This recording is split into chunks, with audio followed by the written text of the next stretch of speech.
Voilà, il est temps maintenant pour nous de regarder ce qui s'est écrit dans la presse égyptienne ce matin. Les journaux qui ont consacré toute leur une quasiment sur la visite Oui. de Vladimir Poutine. Alors on va choisir un journal, c'est le journal Masrium qui dit donc que le président russe Vladimir Poutine entame sa visite en Égypte. El Sisi reçoit Poutine à l'aéroport du Caire. Le président donc a accueilli son homologue russe hier soir. Vladimir Poutine est accompagné d'une délégation de haut niveau qui regroupe 49 personnes au cours de cette visite de 2 jours. Un grand nombre d'accords importants entre l'Égypte et la Russie devraient être signés.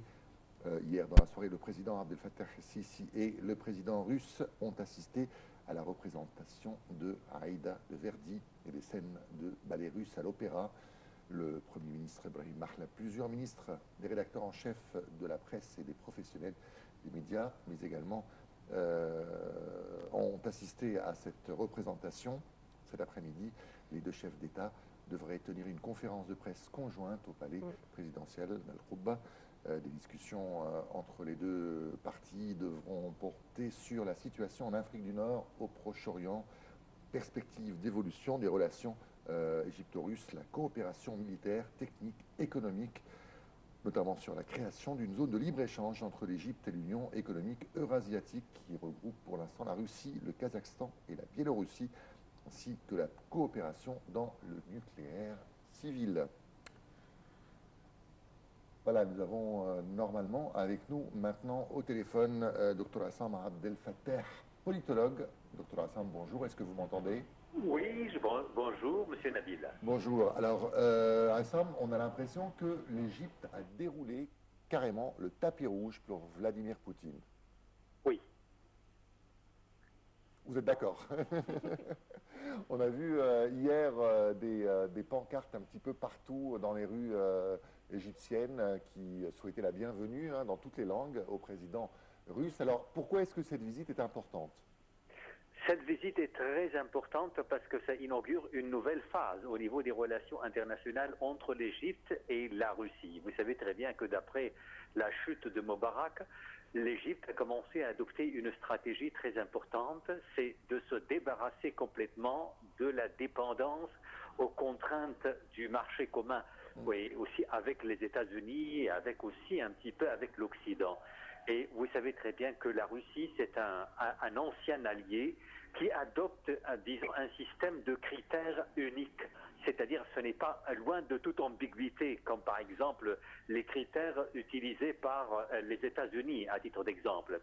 Et puis, autre chose, c'est que là, l'Égypte, quand on reçoit le Poutine en Égypte, et aussi quand on commence à avoir un nouveau type de relations internationales, ça veut dire un partenariat stratégique et la possibilité certainement de créer une zone de libre-échange, comme vous venez de mentionner. Et il y a autre chose sur le plan économique, c'est que la possibilité aussi d'utiliser la monnaie consécutive de chaque pays respective de chaque pays. Pourquoi? Pour le commerce entre les deux pays, comme a fait la Russie par exemple avec la Chine, à titre d'exemple.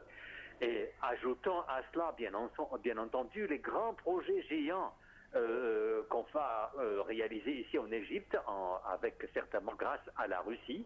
La Russie entend en fait réaliser de grands projets productifs à long terme. Et certainement l'énergie nucléaire, Oui. la construction de la centrale nucléaire aussi afin certainement pacifique, bien entendu. Ça, c'est pour ça que je dis que c'est une inauguration d'une nouvelle phase. Oui. Alors, l'Égypte, comme on a vu, a besoin de la Russie, mais la Russie aussi a besoin un petit peu de l'Égypte. On sait que le président Vladimir Poutine est un petit peu, en tout cas les Occidentaux essayent un petit peu de l'isoler sur la scène internationale. Est-ce que c'est important pour lui d'avoir des alliés comme l'Égypte, par exemple? Absolument, absolument. On a essayé d'isoler Poutine, mais est-ce que Poutine se trouve isolé? Moi, j'en doute fort, étant donné que, par exemple, la rencontre qui a réuni Angela Merkel et aussi François Hollande Oui. et Poutine, vous savez que c'était une table ronde inachevée et que Angela Merkel a refusé complètement l'idée que l'administration américaine fournisse des armes à l'Ukraine, parce que l'Europe vient en fait de faire d'essuyer des pertes, c'est-à-dire 21 milliards de dollars. Donc c'est vrai que pour la Russie, si la Russie maintenant se tourne elle aussi vers la Chine et vers l'Est. Donc, et au niveau des relations, au niveau du commerce entre la Russie et l'Égypte, vous savez très bien que la Russie, Poutine, pardon, a interdit complètement l'exportation des denrées alimentaires Oui. de la puissance occidentale, l'Allemagne et de l'Europe tout entière et aussi des États-Unis. Et maintenant, c'est que la Russie se dirige vers l'Égypte pour la fourniture en denrées alimentaires, fruits par exemple, et légumes. Donc vous voyez, il y a une sorte de complémentarité entre la Russie et l'Égypte, et que la Russie se trouve actuellement un petit peu isolée, oui, vis-à-vis de l'Occident, mais cet isolement prendra terme, étant donné que la possibilité pour la Russie aussi d'ouvrir d'autres voies au niveau des relations internationales et commerciales avec l'Est est grande. Allô? Allô, oui. Oui, docteur Aïssa, vous êtes toujours en ligne. Oui, vous Oui. m'entendez? Oui, oui, je vous entends. Oui, je continue. Oui. Alors, et puis après, donc, ça c'est au niveau des relations commerciales entre les deux pays. Donc, l'isolement, en fait, actuellement, on peut constater que l'Occident essaie en fait d'isoler la Russie, mais la Russie, on sait très bien que la Russie a déjà passé par une telle crise en 2008 et en 1998, mais la Russie est un des pays qui sont connus pour être fort capables de redresser l'économie et de sortir complètement de toute crise. D'accord, très bien. Merci beaucoup, docteur Aïssam Abdelfattah, d'avoir été avec nous ce matin pour commenter cette visite de Vladimir Poutine en Égypte.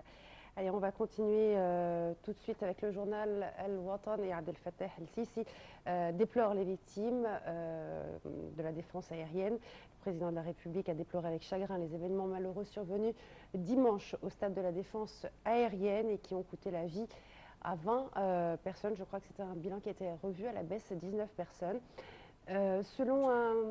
On a parlé de 19 personnes, mais je crois qu'après on a dit 20. C'est-à-dire que le bilan n'est pas très clair, c'est entre 19 et 20. C'est entre 19 et 20. En tout cas, il a été revu à la baisse, parce que dimanche, on avait entendu beaucoup de chiffres. Et selon un communiqué de la présidence, le président suit de près la situation. Pardon. Avec les développements, les développements de la situation avec le Conseil des ministres et de nombreux ministres, Abdelfattah El-Sisi a ordonné l'adoption de toutes les mesures nécessaires pour éviter la répétition de ces événements et assurer la protection des citoyens. On va regarder maintenant ce qui s'est écrit dans le journal El Chorou. Il nous dit que le porte-parole du ministère de la Santé a déclaré que tous les blessés des événements qui se sont déroulés entre les supporters et la police donc, sont sortis de l'hôpital après y avoir subi des soins. Donc 19 personnes ou 20 personnes, pour l'instant le bilan est un petit peu flou, ont été tués, 22 policiers ont été blessés, 18 émeutiers ont été arrêtés. C'est ce qu'a déclaré Hani Abdellatif, le porte-parole du ministère de l'Intérieur. Plusieurs supporters du groupe des Ultras de Zamalek avaient essayé de rentrer de force dans l'enceinte alors que le nombre de supporters autorisés était limité à 10 000 d'après la police. Les victimes ont péri après un mouvement de foule à l'entrée du stade. Le journal Al-Wafd à présent avec les dirigeants arabes du Golfe qui affirment la solidité de leurs relations avec l'Égypte. Le roi Salman d'Arabie Saoudite a assuré au président Abdelfattah El-Sisi que le soutien de son pays à l'Égypte est immuable et que les liens stratégiques et exemplaires entre Riyad et le Caire ne seraient pas affectés ne serait affecté par aucune tentative destinée à les troubler. Le prince héritier d'Abu Dhabi, Mohammed bin Zayed Al Nahyan, a assuré pour sa part à M. El-Sisi que toute tentative haineuse n'aura pas d'impact sur la relation entre les deux pays qui sont solides et se développent. Cheikh Mohammed El Nahyan a ajouté que son pays se tenait aux côtés de l'Égypte dans ses efforts pour consolider sa sécurité et assurer son développement. Le président Abdel Fattah El-Sisi a également eu lundi soir des entretiens téléphoniques similaires avec les souverains de Bahreïn et du Koweït. Passons maintenant au journal Al-Watan qui nous dit que le chef de la diplomatie égyptienne, Samer Chokri, a quitté la salle de la conférence sur la sécurité à Munich, en Allemagne, avant le discours de son homologue qatari. À Munich, Samer Chokri a réitéré la position de l'Égypte vis-à-vis de la lutte antiterroriste, affirmant que combattre le terrorisme exigeait de faire face à tous les groupes terroristes, sans aucune exception, ce qui aura un effet plus influent sur ce phénomène qui frappe plusieurs régions et plusieurs pays du monde. Le ministre égyptien des Affaires étrangères a également rencontré le secrétaire d'État américain John Kerry au cours de sa visite en Allemagne. John Kerry avec qui il a eu des entretiens. On va s'intéresser au journal Al-Masri Lyoum. Une délégation britannique arrive au Caire. L'ambassadeur de Grande-Bretagne au Caire, John Keyson, a déclaré qu'une délégation de haut niveau du Parlement britannique est arrivée au Caire pour rencontrer des responsables gouvernementaux égyptiens. Lors d'une rencontre journalistique, M. Keyson a indiqué que la délégation pourrait s'entretenir avec le président Abdel Fattah El-Sisi, des politiciens et des représentants de 14 partis politiques, ainsi que des représentants des droits de l'homme, de la société civile et des cadres médiatiques. Cette visite a pour but de suivre de près la situation politique dans la région. On passe au journal El Chorou qui nous dit que le Premier ministre français Manuel Valls a affirmé hier sur les ondes d'une radio française, Europe 1, qu'il fallait combattre le discours des frères musulmans dans notre pays, donc en France. Des propos qui mettent particulièrement en cause l'union des organisations islamiques de France, proches des frères musulmans. Nous devons aider les musulmans qui ne supportent pas d'être confondus avec ces discours, pas uniquement avec les djihadistes, pas seulement avec des terroristes, mais avec l'intégrisme, le conservatisme, le radicalisme, a souligné le chef du gouvernement français qui a ajouté « Une religion ne peut pas imposer son discours dans nos quartiers ».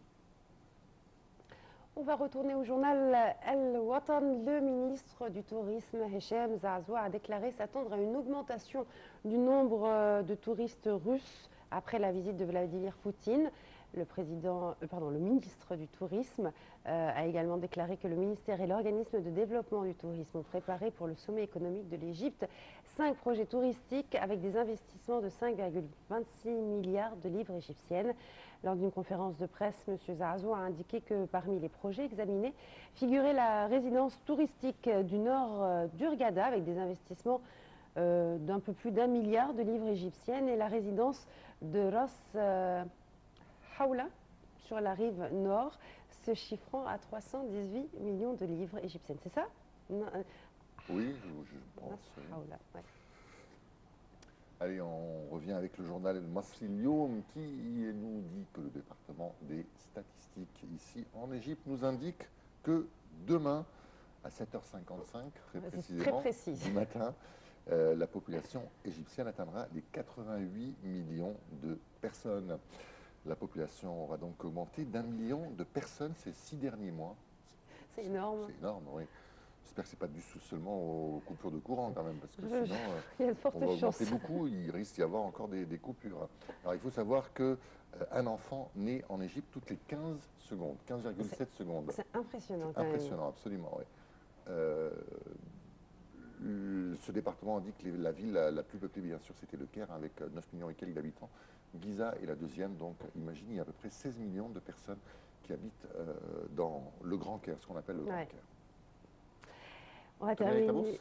Voilà, on termine avec la bourse et le journal El Waf d'un recul des indices de la bourse égyptienne. Alors les indices ont en effet reculé des suites des opérations de vente par les investisseurs égyptiens. Ainsi, le principal indice, le GX30, a baissé de 0,74%, alors que les indices GX20, 70 et 100 ont respectivement perdu 0,6%, 0,4% et 0,47%. Voilà, allez, on va regarder les principaux dessins de la presse de cette semaine avec le programme Caricature et on revient juste après.